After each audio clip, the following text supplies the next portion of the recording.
So it's a great pleasure to welcome Beck and Kerr from Wellesley College, who will speak on submanifolds of noncompact homogeneous spaces with special curvature properties. Well, thanks so much. Thank you, Carolyn, and the other organizers for the invitation. It's a pleasure to speak. Thanks everybody for coming. I'm going to be talking about joint work with Tracy Payne from Idaho State University. All right. So I'll do an introduction and talk about Ricci curvature. And I'm looking at my slides. I'm like, I think I have like a pause hidden or something. But all right, okay. Talk about Ricci curvature on solved manifolds and no manifolds, and a construction on solved manifolds that correspond to symmetric spaces due to Tamaru. And these are submanifolds of solved manifolds with the same Ricci curvature as the bigger space. And then I'll talk about some examples that have that same feature. So the overarching question that I'm interested in is, when is there a Ricci curvature on a sub-solved manifold the same as the bigger space? All right. Oh, good. Okay. All right. So yeah, so you can think about this at the manifold level. If you have a manifold M and a submanifold with the natural metric that it inherits, right? And you think about a point and two vectors that are tangent to your submanifold. Then the question is, when does the Ricci curvature, right, for the submanifold agree with the Ricci curvature for the big space? And I want to ask that question without requiring that the submanifold be totally geodesic. Okay, so this is true. So one example where we know this is true is goes back to 1991. It's proved by Volter that if you have an Einstein solved manifold S, and you if you assume that the abelian part, right, or the rank of S is bigger than 1, then you can find the mean curvature vector in the abelian component that's perpendicular to the null radical. And so if you just take that one-dimensional extension of the null manifold, then the resulting submanifold, so the subsolved algebra is still Einstein, so with the same Einstein constant. And then Hiroshi Tamaru in 2010, Tamaru looked at non-compact symmetric spaces and then their corresponding solvable Lie algebra, and he constructed what he called attached submanifolds, so subsolved manifolds, and the Ricci curvature is the same on the solved manifold, on the submanifold, as on the original solved manifold. And those examples have that feature as well. So those examples, those solved manifolds correspond to symmetric spaces. The symmetric metric is a metric of constant Ricci curvature, and so that's true of Tamaru's algebras as well. All right, so I want to quickly go through all of the, so what are we talking about? So I know, so I want to think about a solvable metric Lie algebra. So I have my solvable Lie algebra and a left and right inner product. All right, and we say it's of Iwasawa type, right? If n is the null radical and its orthogonal complement is abelian, and so you want add A to be symmetric relative to your inner product, and add A restricted to n should be positive for at least one element in A. All right. So now, if I want to think about the geometry, I want to think about this idea of starting with symmetric spaces, just to quickly look at the construction here, right? So you have, right, if we start with a G, so G is semi-simple Lie group, right? G mod K is our symmetric space. The Lie algebra is factor G. B is the killing form, right? I want to use a Cartan involution, right? And on the Lie algebra level, to separate out the maximal compact subalgebra K, where my Cartan involution acts like the identity. And then its orthogonal complement P is where the Cartan involution is minus the identity. All right, the dimension of the maximal abelian subalgebra inside P of a maximal abelian subalgebra inside P is the rank of the symmetric space on a let's see what are we so on the Lie algebra of G, the killing form, you can use the killing form and your Cartan involution to get an invariant inner product on G. So K invariant, add K invariant by taking B sigma of XY. So that'll be minus B of X sigma of Y. All right, and so if you, well, okay, I'll just leave that there. All right, so this B sigma has this nice property that if I want to think about add Z on X, right, and take the inner product with Y, right, it's minus the inner product of X with add of sigma of ZY. All right, and then the other nice feature about B sigma here is that this will force add A to be self-adjoint on G. So it uses that nice fact and the fact that A lives inside P where sigma is minus the identity. So sigma of A is minus A. And yeah, okay, so, all right. So quickly, all right, so root spaces, right, are, you think about alphas sort of in the dual of A, right? And so they're acting on elements of A, and that fractor A, right, acts on the nilpotent part N, right? So, or you could just, it acts on G, right? So G sub alpha is the set of vectors in G, right? So that for all A and A, the bracket of A and X is a constant multiple of X, and that constant multiple is alpha of A. All right, and we get positive and negative roots, right? We could have 0 as well, but we don't count that in the set of roots. And this choice of positivity is really a choice of choosing a direction. But in particular, there's a negative root to go with each positive root. And indeed, that Cartan involution will take a G alpha to G minus alpha. So positive root to its negative, or the negative to its positive. All right, and with that, we can decompose G into its root spaces as well as G0.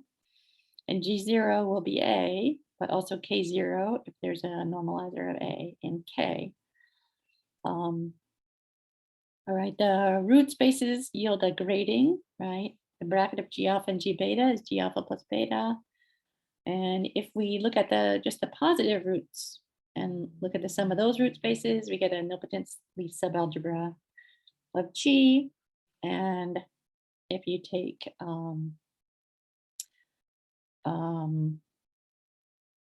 the A, that maximal abelian thing in P, right, plus N, we get a solvable subalgebra of G. N is the nil radical, and the corresponding connected Lie group, right, is isomorphic to the quotient G mod K. All right. All right, geometrically, so if you want to think about taking the symmetric metric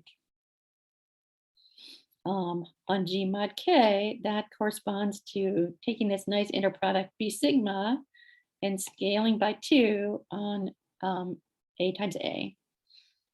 And then A and N should be mutually, all right, so and that gives you, so you want to think about sort of connecting or associating the non-compact symmetric space, which is a homogeneous space, with a solvable Lie group with left and right metric.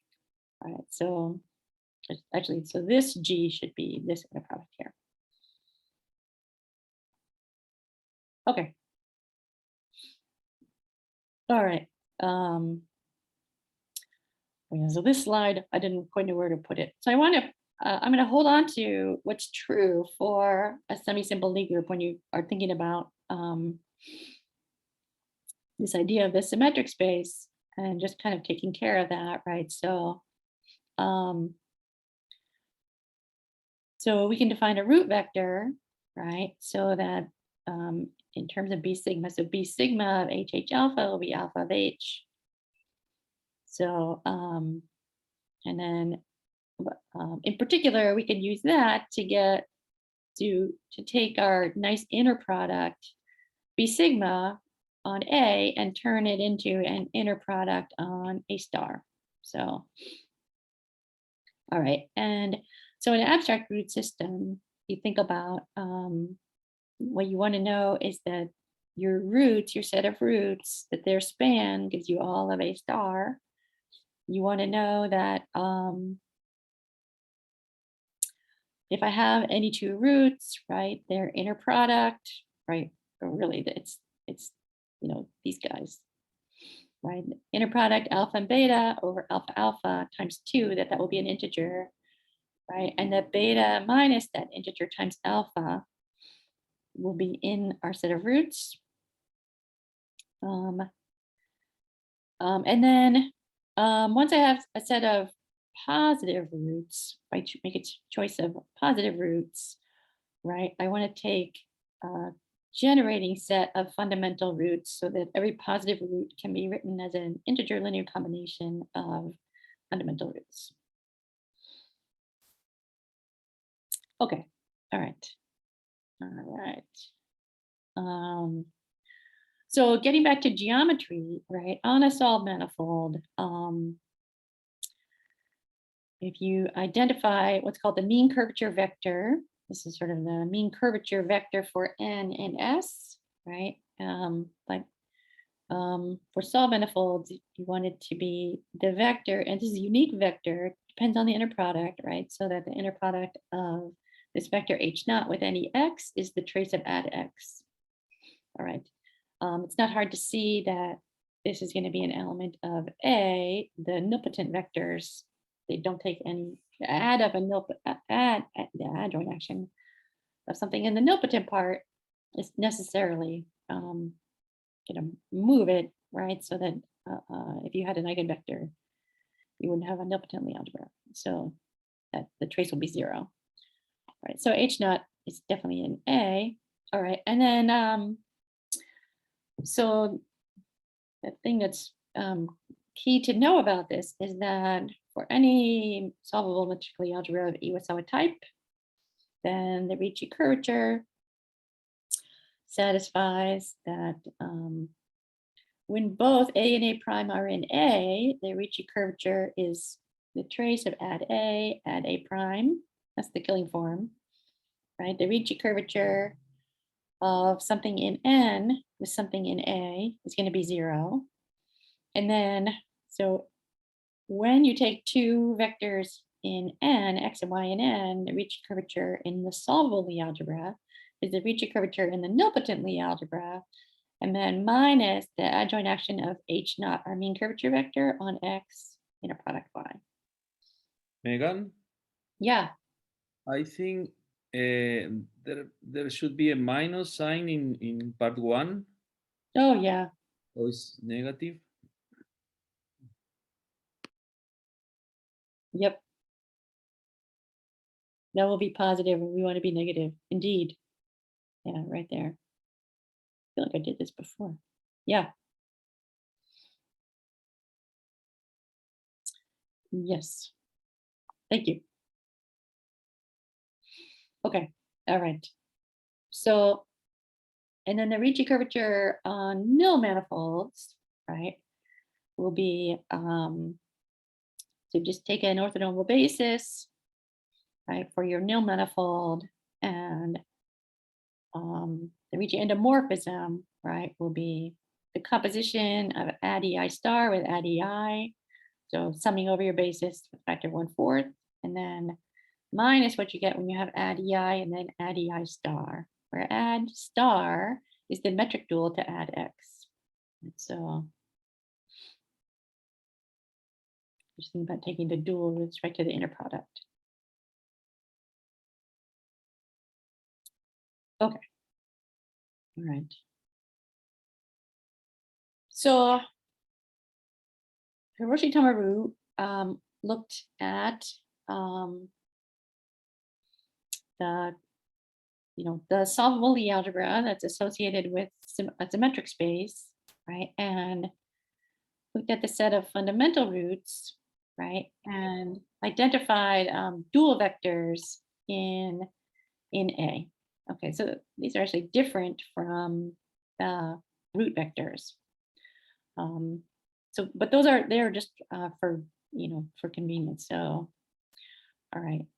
But if you take your set of fundamental roots and you take some of them, so some subset of them, all right, we use these choice of fundamental roots and some of the basis vectors, right, that correspond to this. I'll call this the characteristic element. This is just a computational tool. But then define, so the following subalgebras of S, but in particular, oh shoot, whoops, these are my B sub I 1, B sub I 2, through B sub I K, corresponding to the fundamental roots that we chose, right? So their span, we take that to be A prime. We take,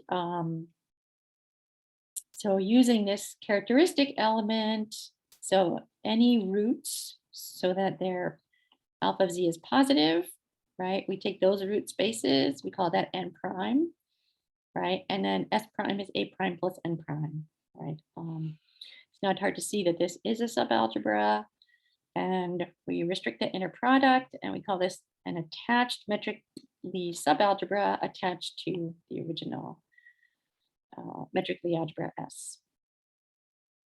Okay. All right. And so with this construction, what Hiroshi Tamaru proves is that the Ricci curvature for S prime and S is exactly the same. So to be true for any two elements of A prime, it agrees. For anything in A prime and N prime, well, again, they're still orthogonal, right?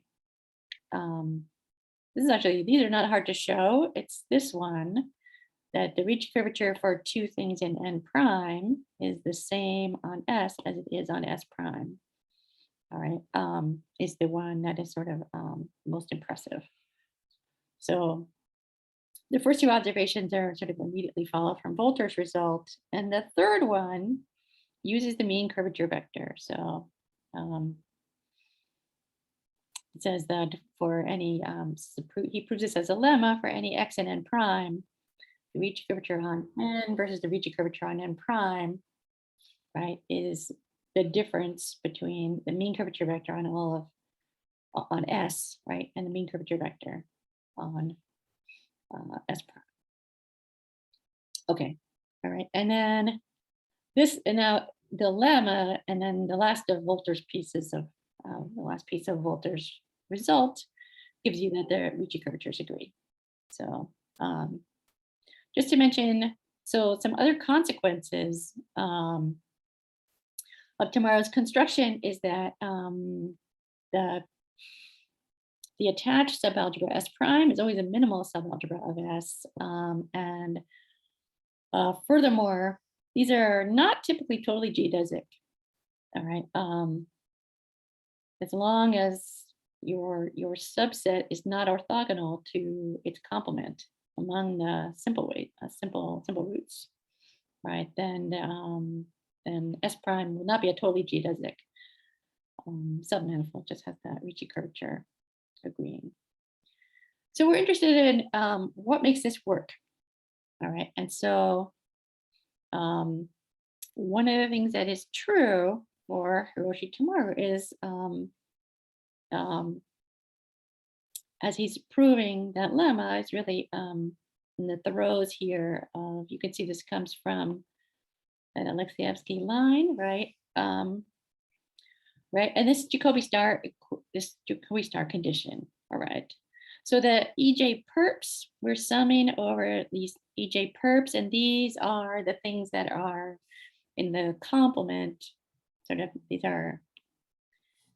is EJ perp, gives us a basis for n0, right? So perpendicular to n prime.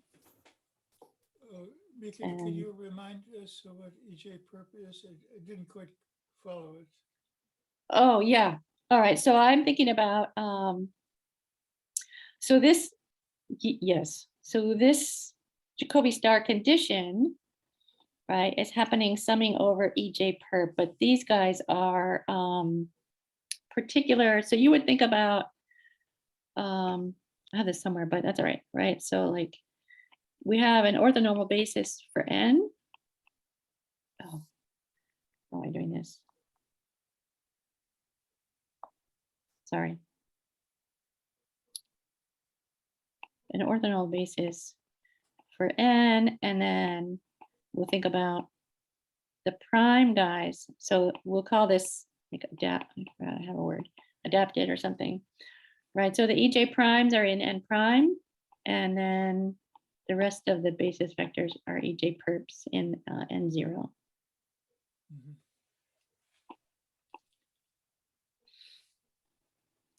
But in particular,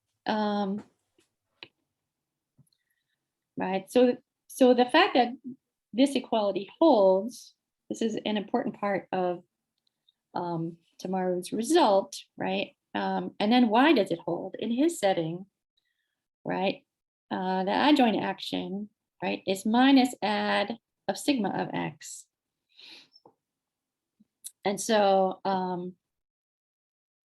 the mean curvature vector is actually something where we're summing, right, over add ei star ei, right? It's actually add of sigma ei.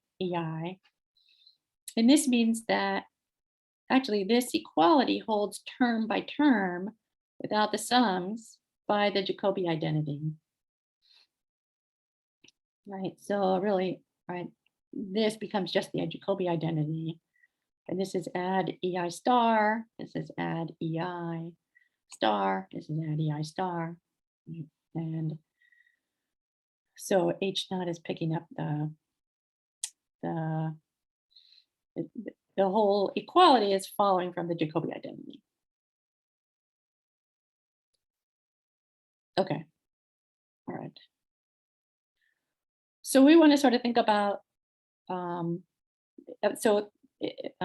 where else this might hold, right? So, all right.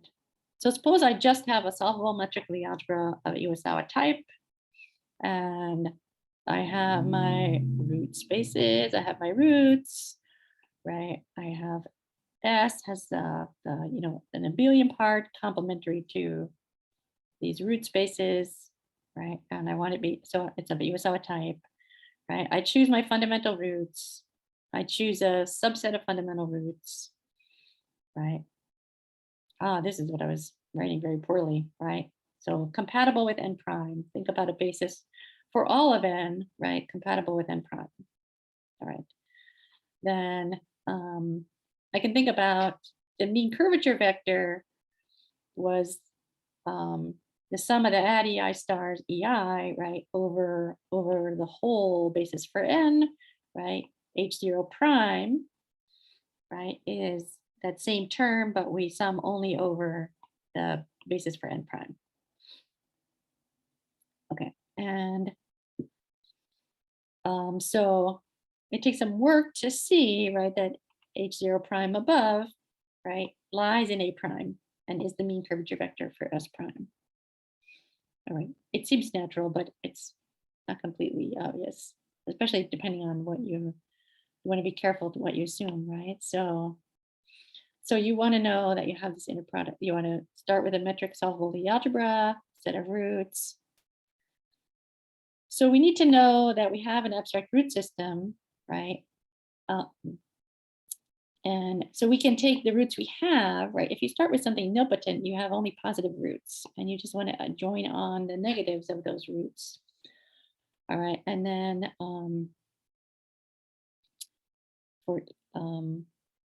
so we want it. So we want to know that with those we get an abstract root system, and that the vial group, the actions of the vial group elements, right, that they take roots to roots using the positive but also the negative roots, and they preserve the multiplicities of root spaces. All right,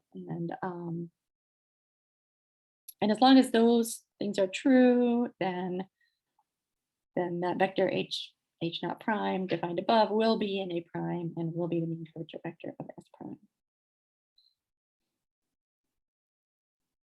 Okay, and in fact, we can say this a little bit differently. All right, so this is a theorem of Tracy's and mine, right? So if we have a metric Lie algebra of Iwasawa type, and we take a subset of a set of fundamental roots, right? And then we define S prime, attached subalgebra defined by our subset gamma, right? Then actually the following, right? These three statements are equivalent, right? So the restriction of the Ricci endomorphism from S to S prime is you preserve the Ricci curvature. The difference of the Ricci curvatures from N to N prime should be the difference between the mean curvature vectors for S and S prime, and the Jacobi star condition holds. So those are all equivalent, actually, which is nice to know. So, oh, same slide. What happened? All right. Okay, yeah, because of the pause. All right. So, so then the question comes, sort of, what else could satisfy that Jacobi star equation? All right, and this is where we started to look at Kac-Moody Lie algebras. All right, so I'm gonna go really fast through this. This is very elementary, but also very theoretical, right? So you can think about having a finite dimensional semi-simple Lie algebra, G of rank n. You get these 3n generators generating the Lie algebra, right? And so these correspond to elements in A, right? But this is all this theory that goes with sort of all these like generating SL2s, right? But in particular, right, we get our Cartan matrix out of these coefficients, right? And each simple Lie algebra determines a Cartan matrix. So following these guys, the properties of a Cartan matrix that make it do those sort of wonderful things it does, right, is that the elements on the diagonal are 2. The elements off the diagonal are non-positive integers, and an entry is 0 if its symmetric entry is 0. So if and only if, right? And then all principal minors of A are positive. The idea behind Kac-Moody algebras is to drop the last one, so and then keep the first 3 conditions, and that's called a generalized Cartan matrix. So we have that same idea, set of generators. All right. The corresponding Lie algebra will be infinite dimensional in general. The matrix is allowed to be singular, but then we get a set of, basically sort of roots corresponding to these elements, kind of our root vectors, right? And we can come up with, these may be linearly dependent. We want to enlarge H so that they're linearly independent. And we get a Kac-Moody algebra associated with our generalized Cartan matrix. So you can think about coming up with a matrix and satisfying those conditions and seeing what you get. So I'm going to talk only about what are called affine type. So if all the principal minors are positive, then that's of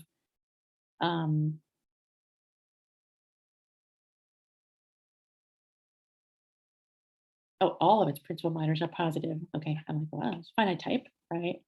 But if the proper principal minors are positive and the determinant itself is 0, that's of affine type, but otherwise it's of indefinite type. All right, the finite type ones give us the classical finite dimensional simple Lie algebras. The affine type kind give us classify affine Lie algebras, and they can be twisted or untwisted. All right.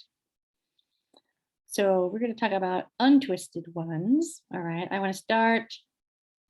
So the idea is that you start with a classical simple Lie algebra and its killing form. And so these are in one-to-one correspondence with the generalized Cartan generalized Cartan matrices,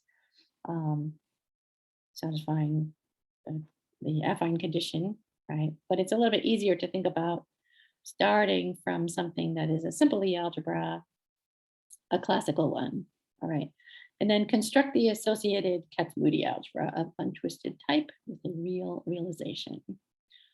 All right, so what we want to do is think about tensoring with polynomials in T, right? And so that's the loop algebra, all right? And the Lie bracket is defined to be so that you add the powers of T, right? And then tensor with the Lie bracket of the two Lie algebra elements from your classical Lie algebra. You can get a symmetric bilinear form, right, on that loop algebra. All right.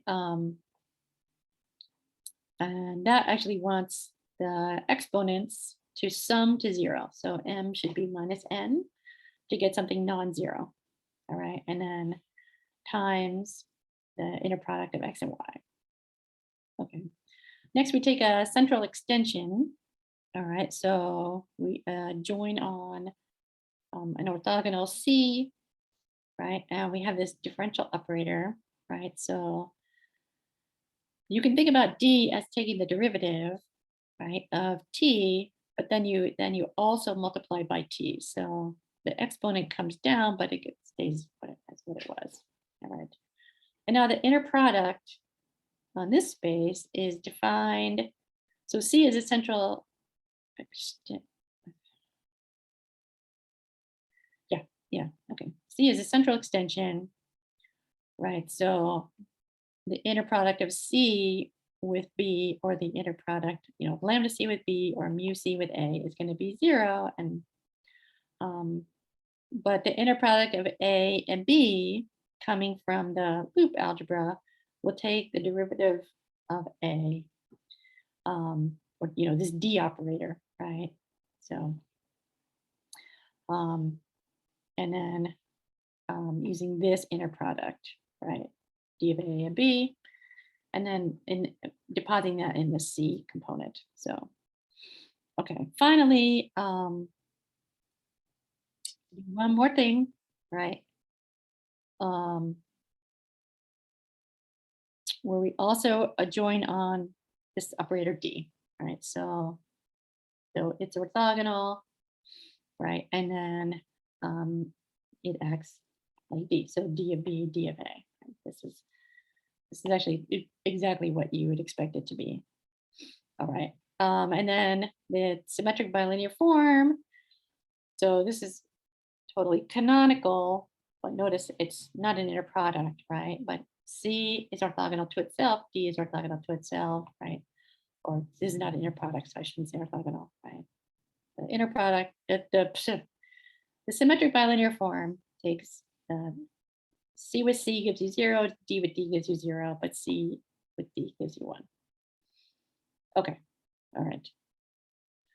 So the Kac-Moody Lie algebra that results from this has a triangular decomposition, right? It has, you could think of this very roughly as sort of lower triangular elements, upper triangular elements, and diagonal elements. But best to go by the definitions, really. So but that's the idea. So what is in our H is our previous H, right?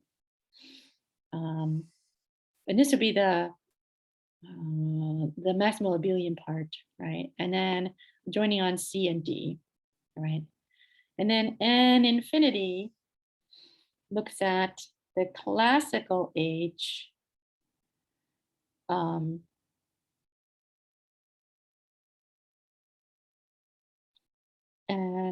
N minus, so things in N minus, let's think of that as lower triangular in our original simple Lie algebra G, finite dimensional, right? Simple Lie algebra G, right?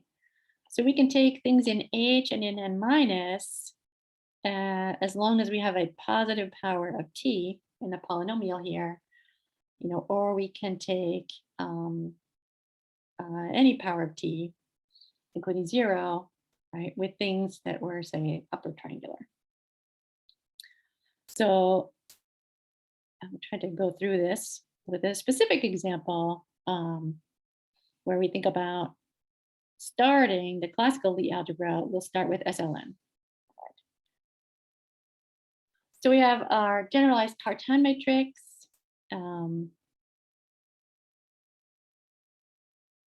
N plus 1 by n plus 1 dimensional, right? Has everything you don't see is a 0, right? Is there.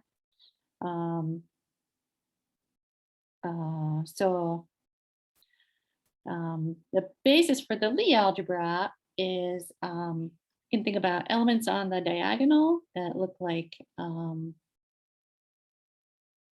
where's my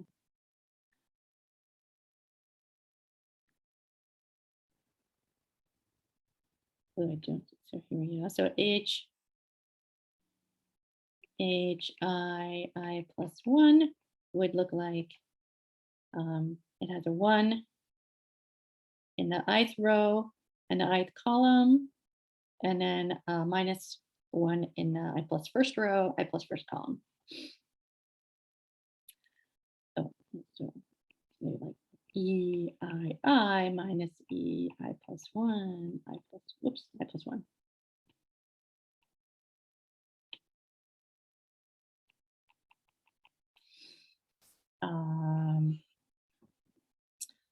And then, be careful here, right? So these guys are on the diagonal, right? And then off diagonal entries, EIJ, all right? And then we can think about this as N minus, and H, and N plus, gives us all of our G0 here is SLN, okay. All right, so we get a basis for H from these diagonal guys, and we get a basis for N plus by assuming that I is less than J in the EIJ. So I think of these as the upper triangular matrices. All right, our set of roots looks like plus or minus alpha ij, where alpha ij of A picks out, so A is diagonal, picks out the the AII, the ith element on the diagonal, minus AJJ, the jth element on the diagonal. And the positive roots are alpha ij, where I is less than J. All right, so the resulting, so if we do the N infinity, as we did in the general case, right? So N infinity from the Kac-Moody Lie algebra, all right? And I'm gonna call this like Km for Kac-Moody with an infinity here, right? And SLNR is my G0, right? Is given by, so, right, we're gonna take, right, polynomials, and if I'm thinking about basis elements, right, this will be positive powers of T, right, with anything in H0 and N0 minus, right, so lower triangular or diagonal, right, or positive polynomial, so positive power, what am I doing? This is the positive powers, or powers of t greater than or equal to 0 with the upper triangular pieces. All right. Okay, so now that gives me something infinite dimensional, which is not really what I want. So what I want to do is I want to truncate, but actually we could do this by modding out by an ideal. But the result is, and we want to sort of just inherit all of the structure after modding out by an ideal, right? So that t to the k at tensor y in the bracket, right? With t to the l, tensor z will be t to the k plus l, tensor yz in the old Lie algebra, in the classical guy, right? As long as k plus l is less than or equal to m. But if the powers of t are greater than m, right, k plus l, if that sum gets greater than m, we'll just say that these two elements commute. Okay, we see the effect of modding out by anything with t to the something greater than m. So, okay, so once we do this, the set of roots, right? So is all of your old roots alpha, right, plus k delta, where k goes from 1 to m, right? Union, so something with no deltas, right? All of your old positive roots, the positive roots from the classical guy, right? And then union, just multiples of k delta, k goes from 1 to m, all right? So I want to point out that this does give me an abstract root system, right? So I have, these are all sort of our positive roots, but we also have negatives of them, right? And that satisfies the conditions for being an abstract root system. All right, the root spaces, they're one-dimensional when, as long as they have a component from the former, from the classical root system, right? So as long as you have your alpha ij, right? So plus your multiple of delta, right? That k corresponds to having, you know, t to the k, right? So, and then eij would be the root vector that we had back in the classical Lie algebra for alpha ij, right? But so we have g, so if the root is alpha ij plus k delta, right? This is the root vector, right? Or that this generates the roots, that root space, right? If the root is minus alpha ij plus k delta, right? It's, so again, t to the k, right? Tensor, the root vector for minus alpha ij, right? And then for each of our generators, right, of h, in the classical guy, right, we can tensor with any power of t, right, any positive power, and that'll be gk delta. So, and then these guys have dimension greater than 1. And delta, so delta is the linear operator in H star, right, that takes d to 1 and sends everything in the classical H to 0 and sends c to 0. All right, so my set of simple roots looks like the simple roots from the classical Lie algebra, right? And one more that we get by taking delta minus this alpha 1n, which is not a simple root, it's the top root, right? The highest root. All right. Okay. All right. So that is, so these satisfy the criteria, right? For the add star, the Jacobi star condition, right? Because here, just as in, okay, I'm like, oh, I'm missing like a slide. So as in with symmetric spaces,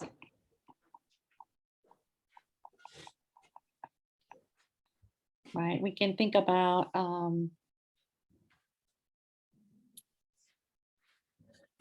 any, add X star can be add of sigma X. And in particular, as long as you know that your add star is a derivation, right? So if you have add X star as a derivation, right, then the Jacobi star equation, the condition, holds. All right. Yeah, so that is the interesting thing about these is that what you really want is sort of unlike like Volter's idea of the rank 1 reduction, you kind of want a big rank, right? So that you can do some interesting selecting of some of the fundamental weights. You want sort of several fundamental weights to be able to take some out of them and some not. That positivity condition, right, that we keep, right, we keep everything in the root space is, right, and so we keep everything in n alpha, right, as long as alpha of z is positive, it's really taking away exactly what's generated by what we left behind, what we left out, what we left out. So,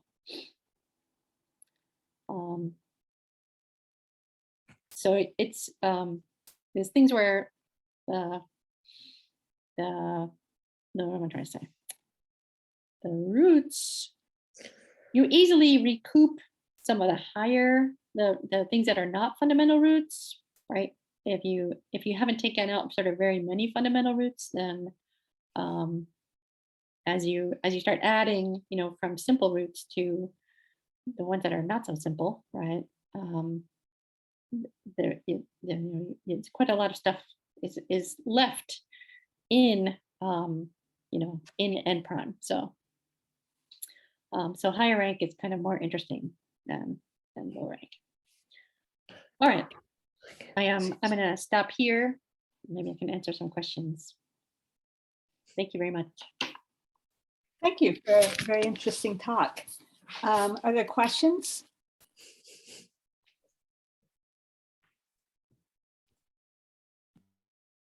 The algebra you just constructed looks like the reductive part of a parabolic in a Kac-Moody algebra. Is that correct? I think so. It's very hard to hear you, Joe. I'm sorry.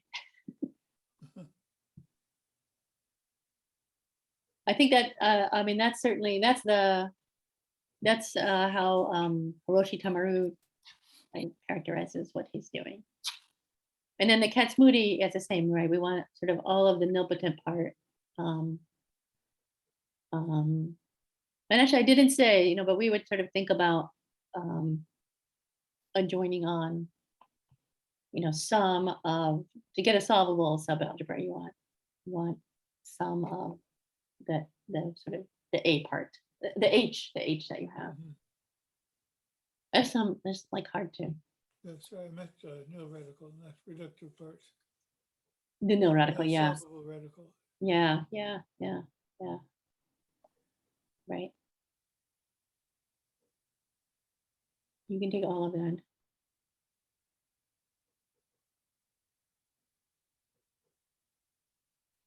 Are there other questions? Actually, I have a question. Is it possible, any idea whether condition for these to be totally geodesic or? Oh yeah, so so if you choose them, I mean the totally geodesic condition is equivalent to that orthogonality of the included excluded. So even in this more general case. Oh, I think the answer is yes. I have to think about what the Dinkin diagram looks like for these guys. But that's kind of what you're, that would, if you're basically if you've disconnected the Dinkin diagram. Uh-huh.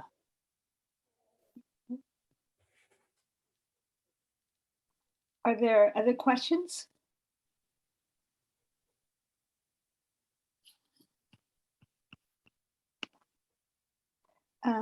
If not, thank you again for a really nice talk.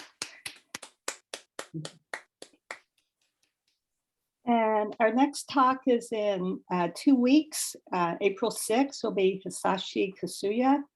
And I want to remind everyone that we're sticking with sort of more or less the same rotation schedule as before.